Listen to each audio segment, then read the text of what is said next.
Hey everyone, and welcome. So, you're thinking about taking a big step, maybe for school, a new job, or even a new life in another country. Well, if that's you, you're in the right place. We're going to break down the world of English proficiency tests and help you find the perfect key to unlock that next chapter.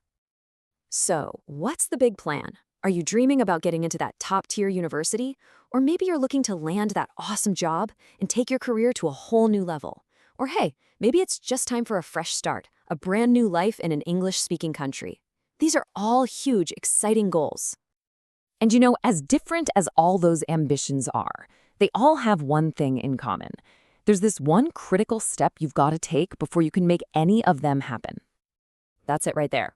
You have to officially show that you can understand and use English. Think of an English proficiency test as the official gatekeeper standing between where you are now and where you want to be. But let's be real, with all these options out there, you've got IELTS, TOEFL, Duolingo, Cambridge. It can totally feel like you're lost in a maze. But don't you worry. Think of this explainer as your map. We're going to make this whole thing super simple and clear. So where do we even begin? Well, before you even think about looking at a single test, the absolute most important first step is to get super clear on your own goal. Why? Because your goal is what determines your test. So you got to ask yourself, what's my destination here? Am I aiming for university, where I'll be writing essays and listening to lectures?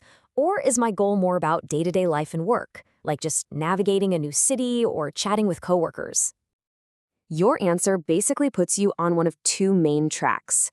There's the academic path, which is all about higher education. Those tests use the kind of complex, scholarly language you'd find on a university campus. Then there's the general training path. That's for things like immigration and work, and it's all about the practical, everyday English you'll need to just live your life. All right, now that we know about the two main paths, let's meet the major players in the testing world. You can think of them as the main gatekeepers, and each one has its own vibe and its own specialty. First up, the big one, IELTS. That's the International English Language Testing System. This test is a true giant, recognized pretty much everywhere. It's a real all-rounder, accepted for studying, working, and migrating. And here's a cool detail. Its speaking test is an actual one-on-one conversation with a human examiner, which a lot of people really like. Next, we've got TOEFL, the test of English as a foreign language. Now, while it's also widely accepted, TOEFL is kind of the heavyweight champion for university admissions, especially if you're aiming for a college in the US or Canada. And here's the big difference from IELTS. With TOEFL, you're speaking into a microphone, and your answers get recorded and graded later. Then you have the Cambridge English qualifications. Now, what's really interesting here, what makes them totally unique, is that they don't expire. That's right, you pass it once, and that qualification is good for life. It's a fantastic long-term investment in yourself. And finally, we've got the new contender on the block, the Duolingo English test. This is the modern, fully online option you can take right from home. It's faster, it's more affordable, and it's being accepted by thousands of universities all over the world. It's a super convenient choice. Okay, I know, all these different names might seem a little overwhelming. But here's the good news. Underneath all the different branding and formats, every single one of these tests is really designed to measure the same 4 basic language skills. And here they are, the 4 big hurdles you need to clear: reading, writing, listening, and speaking. How well can you read and understand? How clearly can you write? How much do you get when you listen? And of course, how well can you speak? Every test is going to check you on these 4 pillars. Okay, so we've met the players, we understand what they're looking for. Now for the most important part. Let's put it all together and figure out how you choose the right key for your specific lock. This chart here is awesome for a quick comparison. Just take a look.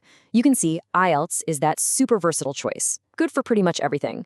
TOEFL, on the other hand, is really laser-focused on universities. And Duolingo? It really shines with that modern online convenience. Now check out that key feature column. This is where it gets interesting. Like deciding if you'd rather talk to a person with IELTS or a computer with TOEFL. So, what does this all boil down to? It's really this simple, 3-step checklist. First, know your goal. Second, and this is non-negotiable, you have to go to the website of your target university or country and see exactly which tests they accept. And third, once you know their requirements, you choose the one that fits you best. And remember, this isn't just about passing a test. It's about taking a smart, informed step toward your future.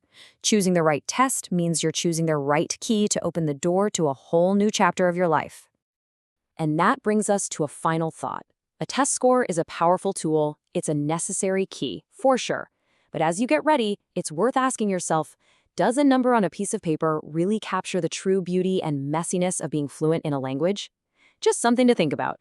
Thanks so much for tuning in.